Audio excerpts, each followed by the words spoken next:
Organometric के दूसरे ई lecture में आप सभी का स्वागत है।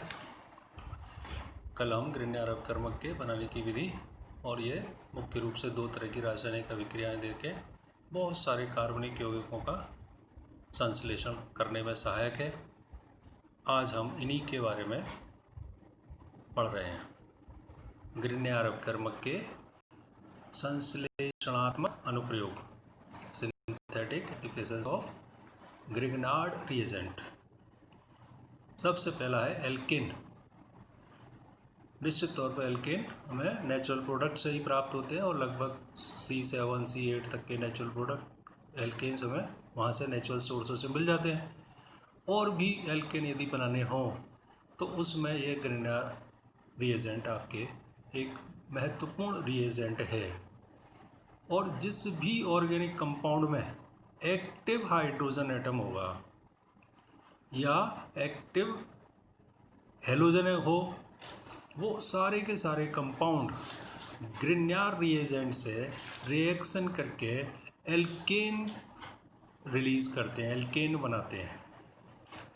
जैसे बहुत सारे हैं, H2O है, जल alcohol ROH, ammonia NH3, primary amine RNH2, thiol RSH, phenol C6H5OH, acid RCOOH, यहाँ तक कि आपके वीकली एसिडिक एल्काइन वाले भी एल्केन बनाते हैं।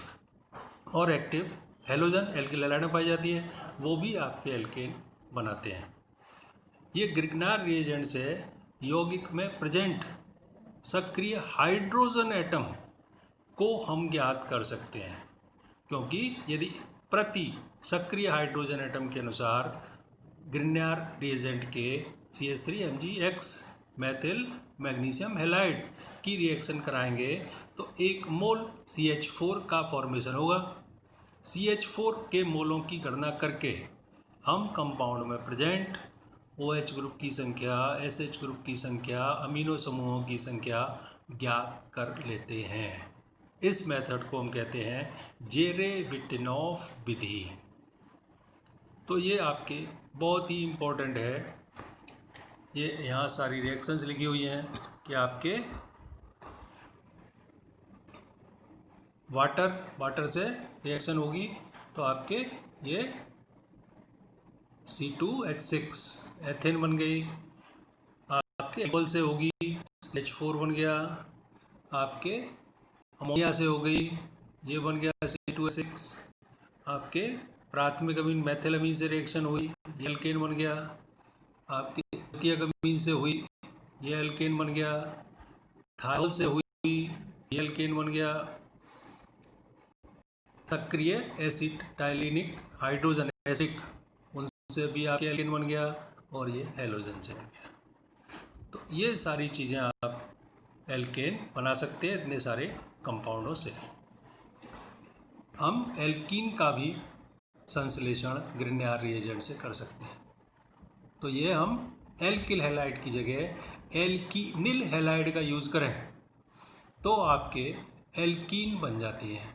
जैसे C2H5MgBr एथिल मैग्नीशियम ब्रोमाइड की रिएक्शन यदि हम एलिल ब्रोमाइड से कराएं तो यहाँ MgBr2 निकल जाएगा प्रतिस्थापन अभिक्रिया में और ये बन जाएगी 1-पेंटीन। अब एलिल ब्रोमाइड की जगह एलाइलिक ब्रोमाइड इस्तेमाल कर लें हम, एल्काइनिल, तो आपके एल्काइनों का संश्लेषण हो जाएगा। तो नंबर तीसरा है एल्काइनों का संश्लेषण। आपके यहाँ CH3MgBr, फिर आपके ये रिएक्शन करा दी हमने BrCH2C ट्रिपल बॉन्ड CH, तो आपके प्रतिस्थापन MgBr2 और ये 1-ब्यूटाइन बन गई।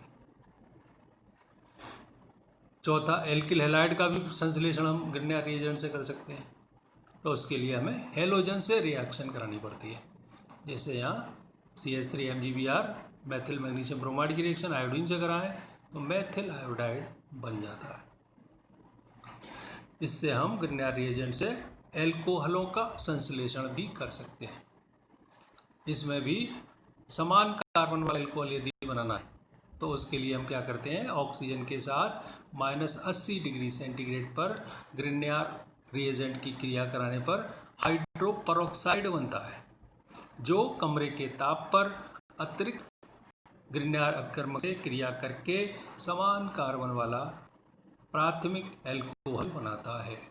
रिएक्शन इसकी C2H5 MgBr plus O2 minus 80 degree centigrade है, क्या बन जाएगा आपके हाइड्रोपरऑक्साइड C2H5O MgBr।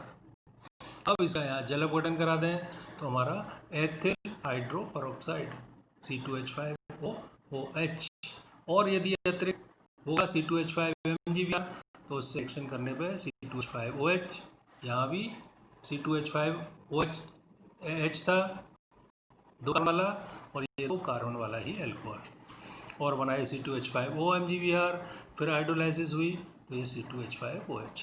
तो समान कार्बन वाला एल्कोहल, जितने कार्बन रिएजेंट में है उतने ही कार्बन वाला एल्कोहल हमें ऑक्सीजन से क्रिया कराने पे बनता है। यदि एक ज़्यादा कार्बन वाला एल्कोहल बनाना है तो फिर ग्रिग्नार्ड रिएजेंट की रिएक्शन हमें किससे करानी पड़ती है, फॉर्मेल्डिहाइड से। यहाँ रिएक्शन कराएंगे तो हमने पढ़ रखा है, यहाँ योगात्मक अभिक्रिया होगी डबल बॉन्ड वाले कंपाउंडों पे, तो C2H5 CH2O MgBr ये उत्पाद बनेगा। जिसका जल अपघटन कराते हैं C2H5 CH2OH प्रोपेनॉल, यहाँ था एथिल दो कार्बन वाला ग्रिग्नार्ड और तीन कार्बन वाला प्रोपेनॉल आपके यहाँ बन जाएगा। यदि हमें ग्रिग्नार्ड रिएजेंट में जितने एल्किल समूह में कार्बन है उससे दो कार्बन वाला एल्कोहल बनाना है तो फिर रिएक्शन क्या करेंगे, हम किसकी कराएंगे, एपॉक्साइड की या एथिलीन ऑक्साइड की। C2H5 MgBr ethyl magnesium bromide की रिएक्शन एथिलीन ऑक्साइड से कराई तो पहले योगात्मक उत्पाद बना C2H5 CH2 CH2O MgBr। इसकी हाइड्रोलाइसिस कराई तो हाइड्रोलाइसिस करना है ब्यूटेनॉल चार कार्बन वाला, दो कार्बन वाले से चार कार्बन वाला। ग्रिग्नार्ड रिएजेंट से हम द्वितीयक एल्कोहल का भी फॉर्मेशन कर सकते हैं। यहाँ फॉर्मल्डिहाइड से प्राथमिक एल्कोहल बना था, तो द्वितीयक एल्कोहल के लिए हमें फॉर्मल्डिहाइड के अतिरिक्त अन्य किसी एल्डिहाइड की यदि रिएक्शन ग्रिग्नार्ड रिएजेंट से करा के बने हुए यौगिक उत्पाद का जल अपघटन करा दें तो आपके द्वितीयक एल्कोहल बनते हैं। रिएक्शन लगभग सेम ही है, बस थोड़ा सा याद होना चाहिए, रिएक्शन मेन रूप से दो ही हैं, एक तो प्रतिस्थापन की और दूसरी आपके ये योगात्मक वाली। यहाँ C2H5 MgBr CH3CH double bond acetaldehyde, यहाँ डबल बॉन्ड पे एडिशन रिएक्शन होगी C2H5CH CH3O MgBr, हाइड्रोलाइसिस करेंगे तो आपके 2-फिनॉल द्वितीयक एल्कोहल बन जाएगा। फॉर्मल्डिहाइड से प्राथमिक बना, फॉर्मल्डिहाइड के अतिरिक्त अन्य एल्डिहाइड से द्वितीयक एल्कोहल बना, तो अब कीटोनों से यदि रिएक्शन करा दी तो आपके 3 डिग्री एल्कोहल बन जाएंगे। CH3MgI इस एसीटोन से रिएक्शन कराई, डबल बॉन्ड है, योगात्मक उत्पाद बना, जल अपघटन कराया इसका तो 3 डिग्री एल्कोहल बन गया आपके।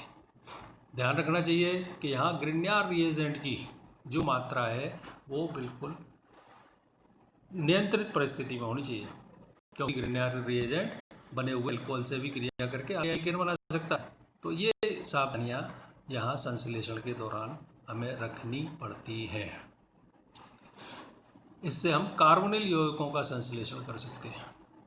जैसे एल्डिहाइडों का संश्लेषण करना है तो हम एथिल फॉर्मेट के साथ ग्रिग्नार्ड रिएजेंट की सीमित मात्रा के साथ क्रिया कराते हैं तो एल्डिहाइड बनता है।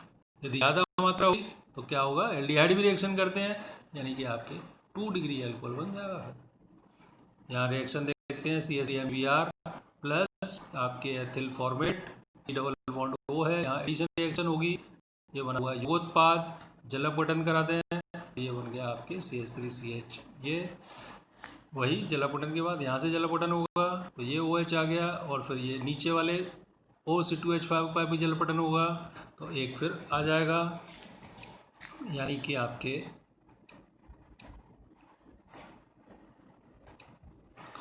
ये 2 OH एक कार्बन पर 2 OH रहते हैं, तो इसका मतलब जल के रूप में निकल के ये आपका बन गया एसिटेल्डिहाइड। एल्डिहाइडों का संश्लेषण आप HCN के सहायता HCN के द्वारा भी नियंत्रित परिस्थितियों में कर सकते हैं। लेकिन HCN में सक्रिय हाइड्रोजन भी है, एल्केन भी बन सकता है, इसलिए ये ज़्यादा उपयोगी नहीं है। एल्डिहाइड इसे नहीं बनाते हैं। यहाँ C ट्रिपल बॉन्ड N, इस पर योगात्मक अभिक्रिया हो जाएगी, योगात्मक के बाद जल अपघटन कर देंगे, तो ये आपका बन गया एसिटाल्डिहाइड। लेकिन इस HCN में ये सक्रिय H भी है, तो ये एल्केन भी आपके बाई प्रोडक्ट के रूप में, अशुद्धि के रूप में प्राप्त होगा, इसलिए इसका ज़्यादा यूज नहीं है। कीटोनों का संश्लेषण करना है तो वहाँ एथिल फॉर्मेट था, उसके अतिरिक्त अन्य कोई यदि आपके एस्टर होगा तो उससे वो क्रिया करने पे आपके कीटोन बन जाएंगे। और उसके अलावा ये साइनाइड है, मेथिल साइनाइड का यूज करें। HCN में दिखती सक्रिय था, लेकिन मेथिल साइनाइड में है, तो मेथिल साइनाइड की यदि रिएक्शन क्या कराएंगे तो वही योगोत्पाद का जल अपघटन कराएंगे, तो एसीटोन बन जाएगा। ये अम्ल व्युत्पन्न एसिटिल क्लोराइड की क्रिया कराएंगे तो पहले योगोत्पाद बनेगा और फिर आप ये बन जाएगा। इसी तरह से एमाइड से भी आपके ये बन जाते हैं। आगे के और जितने भी हैं उनको हम अगले ई लेक्चर में पढ़ेंगे। धन्यवाद।